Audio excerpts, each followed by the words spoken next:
할렐루야. 한 주간 평안한 날들 보내셨나요? 오늘 11월 마지막 주일 가정예배 하나님께 드리겠습니다. 찬송가 425장 찬양 드리겠습니다.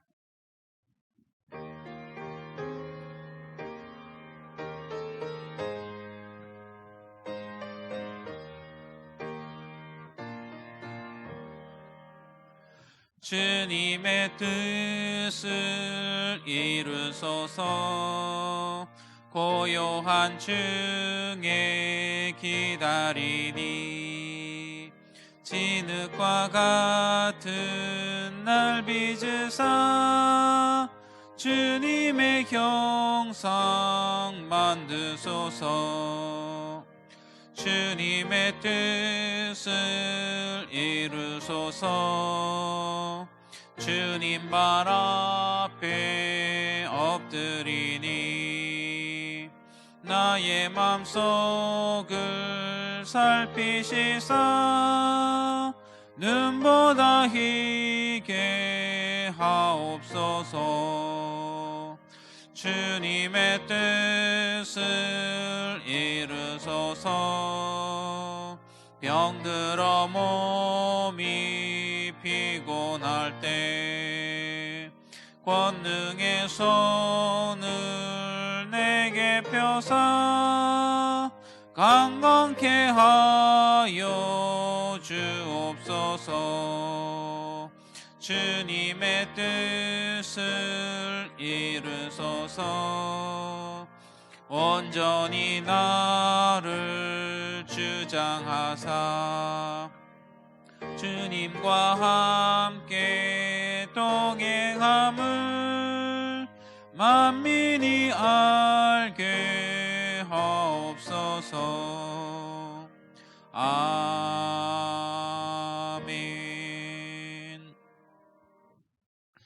이 시간 우리가 함께 볼 말씀은 구약성경 다니엘서 2장 14절에서 30절까지의 말씀입니다. 구약성경 다니엘서 2장 14절에서 30절까지 말씀을 제가 읽겠습니다. 그때에 왕의 근위대장 아리옥이 바벨론 지혜자들을 죽이러 나가매 다니엘이 명철을 하고 슬기로운 말로 왕의 근위대장 아리옥에게 물어 이르되 왕의 명령이 어찌 그리 급하냐 하니 아리옥이 그 일을 다니엘에게 알림해 다니엘이 들어가서 왕께 구하기를 시간을 주시면 왕에게 그 해석을 알려드리리이다 하니라. 이에 다니엘이 자기 집으로 돌아가서 그 친구 하나냐와 미사엘과 아사라에게 그 일을 알리고 하늘에 계신 하나님이 이 은밀한 일에 대하여 불쌍히 여기사 다니엘과 친구들이 바벨론의 다른 지혜자들과 함께 죽임을 당하지 않게 하시기를 그들로 하여금 구하게 하니라. 이에 이 은밀한 것이 밤의 환상으로 다니엘에게 나타나 보임에 다니엘이 하늘에 계신 하나님을 찬송하니라. 다니엘이 말하여 이르되 영원부터 영원까지 하나님의 이름을 찬송할 것은 지혜와 능력이 그에게 있음이로다. 그는 때와 계절을 바꾸시며 왕들을 패하시고 왕들을 세우시며 지혜자에게 지혜를 주시고 총명한 자에게 지식을 주시는도다. 그는 깊고 은밀한 일을 나타내시고 어두운 데에 있는 것을 아시며 또 빛이 그와 함께 있도다. 나의 조상들의 하나님이여 주께서 이제 내게 지혜와 능력을 주시고 우리가 주께 구한 것을 내게 알게 하셨사오니 내가 주께 감사하고 주를 찬양하나이다. 곧 주께서 왕의 그 일을 내게 보이셨나이다 하니라. 이에 다니엘은 왕이 바벨론 지혜자들을 죽이라 명령한 아리옥에게로 가서 그에게 이같이 이르되 바벨론 지혜자들을 죽이지 말고 나를 왕의 앞으로 인도하라. 그리하면 내가 그 해석을 왕께 알려드리리다 하니 이에 아리옥이 다니엘을 데리고 급히 왕 앞에 들어가서 아뢰되 내가 사로잡혀 온 유다 자손 중에서 한 사람을 찾아내었나이다. 그가 그 해석을 왕께 알려드리리이다 하니라. 왕이 대답하여 벨드사살이라 이름한 다니엘에게 이르되 내가 꾼 꿈과 그 해석을 너가 능히 내게 알게 하겠느냐 하니 다니엘이 왕 앞에 대답하여 이르되 왕이 물으신 바 은밀한 것은 지혜자나 술객이나 박수나 점쟁이가 능히 왕께 보일 수 없으되 오직 은밀한 것을 나타내실 이는 하늘에 계신 하나님이시라. 그가 느부갓네살 왕에게 후일에 될 일을 알게 하셨나이다. 왕의 꿈 곧 왕의 침상에서 머릿속으로 받은 환상은 이러하니이다.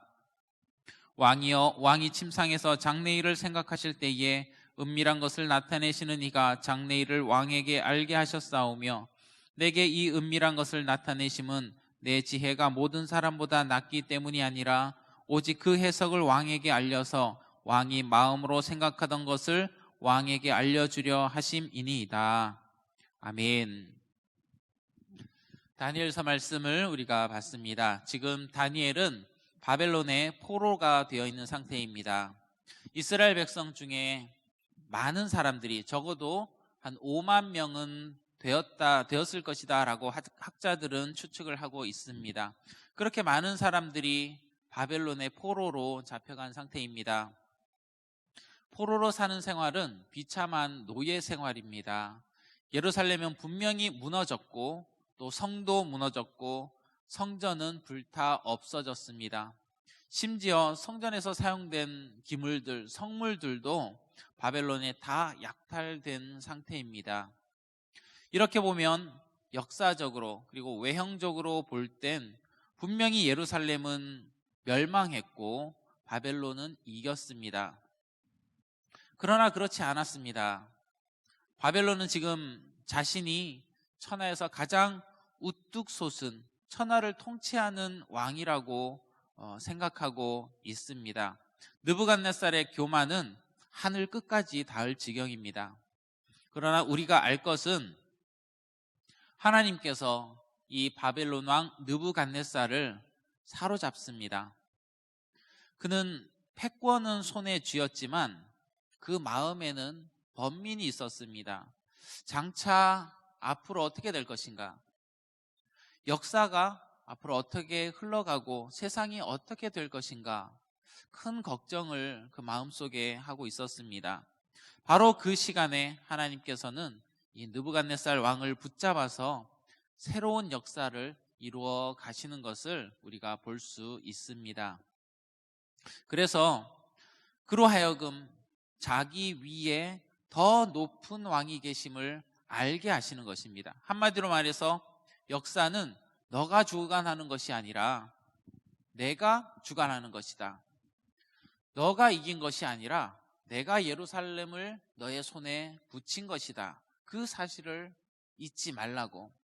그래서 느부갓네살로 하여금 겸손하게 하나님의 큰 뜻에 굴복하도록 하십니다. 크게 두 가지를 보여주십니다. 하나는 느부갓네살의 영광입니다. 그가 얼마나 높은 영광을 누리고 있는가를 보여주시고, 둘째는 그것이 곧 망할 것이다 라는 것입니다. 너가 다른 나라를 멸망시키고 내가 그렇게 왕이 된 것처럼 이제 너가 망하고 다른 사람들이 바벨론을 곧 지배하게 될 것이다. 바벨론이라는 문명은 이렇게 그냥 잠깐 흘러가게 될 것이다.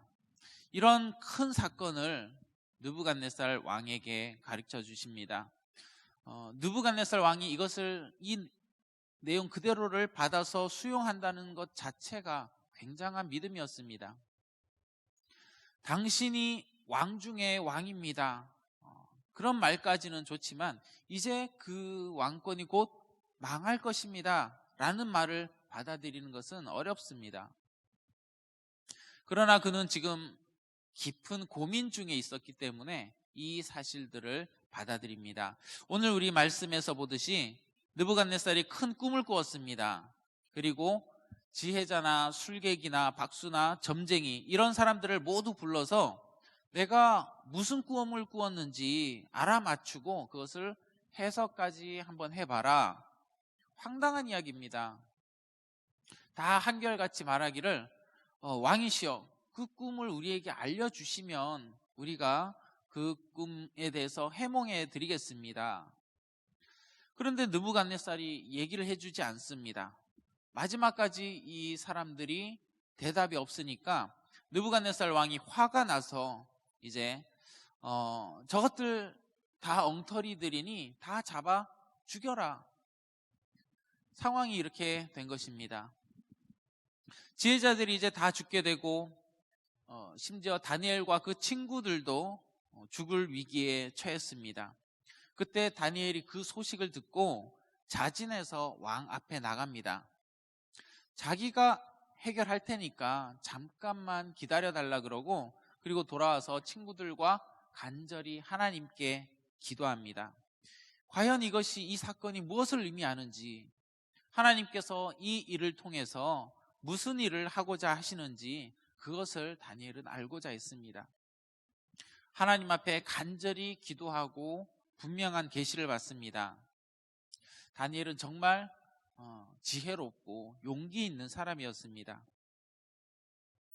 여기서 왜 하나님께서는 미리부터 다니엘에게 그 환상을 보여주시고 이 같은 꿈을 처음부터 보여주시고 그에게 계시를 주시고 다니엘을 통해서 바벨론 왕에게 미리 직접 말하게 하지 않고 바벨론 왕이 먼저 꿈 가운데 그 환상을 보고 그리고 다니엘로 하여금 그것을 알아내고 해석하게 하셨는가가 중요한 포인트입니다.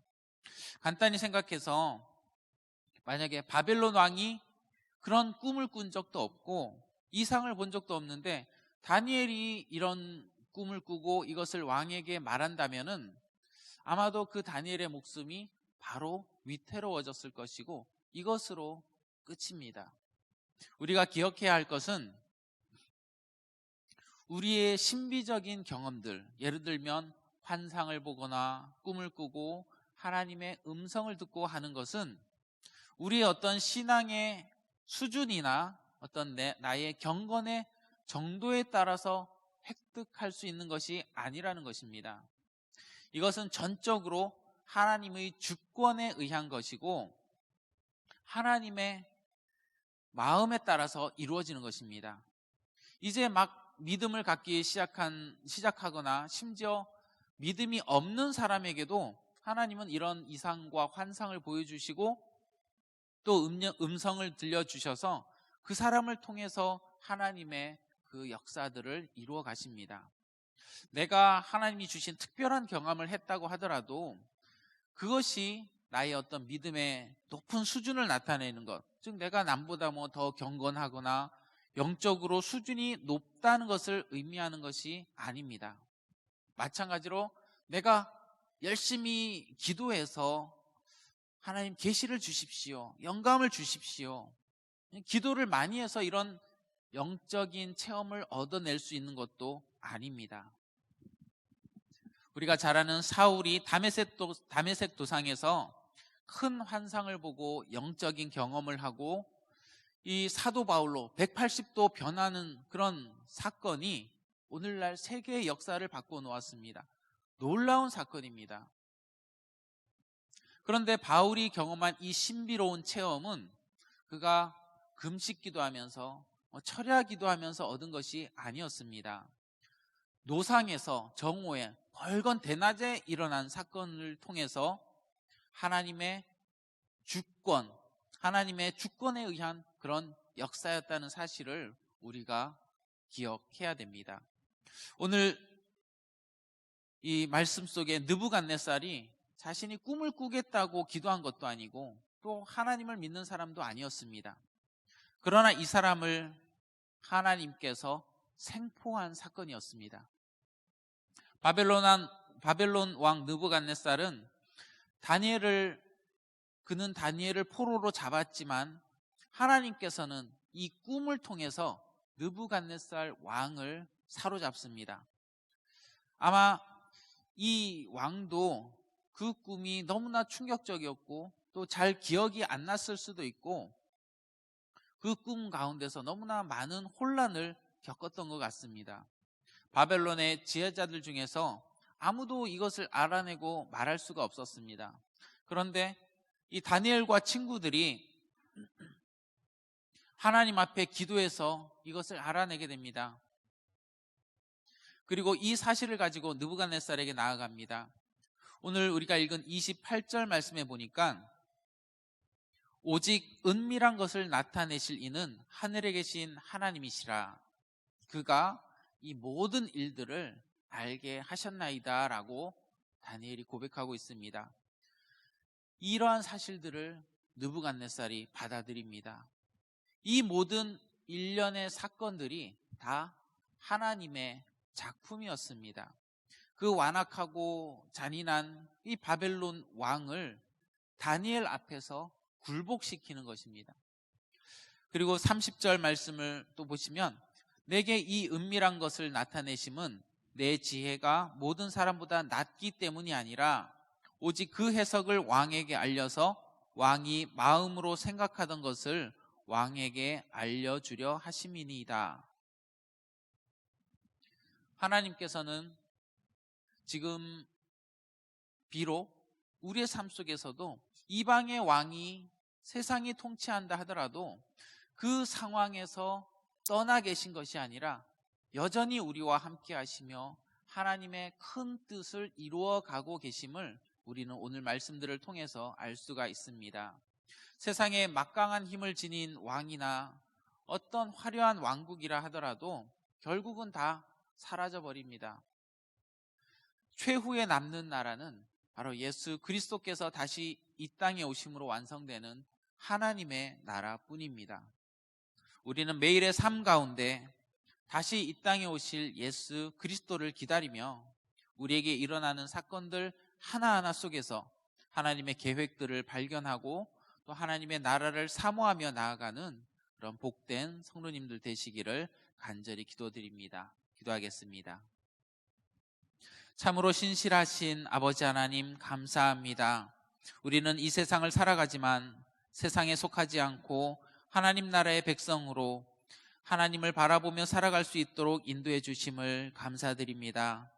저희들의 삶의 자리에서 살아가는 동안에 하나님 앞에 신실한 자들로 설 수 있도록 인도하여 주시고 주님께서 통치하심을 온전히 바라보며 살아갈 수 있도록 우리의 걸음걸음을 인도하여 주시옵소서. 사랑이 많으신 예수 그리스도 이름으로 기도드립니다. 아멘. 우리 주님 가르쳐 주신 기도로 예배 마치도록 하겠습니다. 하늘에 계신 우리 아버지, 아버지의 이름을 거룩하게 하시며 아버지의 나라가 오게 하시며 아버지의 뜻이 하늘에서와 같이 땅에서도 이루어지게 하소서. 오늘 우리에게 일용할 양식을 주시고 우리가 우리에게 잘못한 사람을 용서하여 준 것 같이 우리 죄를 용서하여 주시고 우리를 시험에 빠지지 않게 하시고 악에서 구하소서. 나라와 권능과 영광이 영원히 아버지의 것입니다. 아멘.